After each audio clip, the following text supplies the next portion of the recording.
Praise the Lord. இந்த நாளில நம்ம தியானிக்க வேண்டிய வேத வசனம் என்னன்னா, சங்கீதம் 144வது சங்கீதம் 14வது வசனம். எங்கள் எருதுகள் பலத்தவைகளாய் இருக்கும், சத்துரு உட்புகுதலும் குடியோடி போகுதலும் இராது, எங்கள் வீதிகளில் கூக்குரலும் உண்டாகாது. இவ்விதமான சீரை பெற்ற ஜனம் பாக்கியம் உள்ளது, கர்த்தரை தெய்வமாய் கொண்டிருக்கிற ஜனம் பாக்கியம் உள்ளது.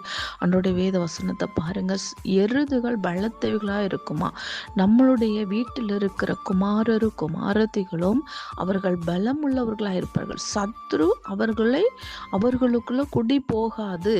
அதுதான் இந்த வேத வசனம் சொல்லியிருக்கிறது. நம்முடைய தெருக்கல்ல கூக்குரல் இருக்கு. நம்ம தெருக்கள் சமாதானமாக இருக்கும். எந்த ஒரு கூக்குரல் சத்தமோ அலறல் சத்தமும் நம்ம தெருக்கல்ல வராது. எல்லை எங்கும் தேவன் பாளையம் இறங்குவார். இது தேவனுடைய ஆசீர்வாதம். இந்த ஆசீர்வாதத்தை பெற்ற ஜனம்தான் பாக்கியம் உள்ளதுன்னு வேதம் சொல்லுகிறது. கர்த்தரை தெய்வமாய் கொண்டிருக்கிற ஜனம் பாக்கியம் உள்ளது. நாம் அவரை தெய்வமாய் கொண்டிருக்கிறபடியால் அவரையே துதிப்போம். ஆமென்.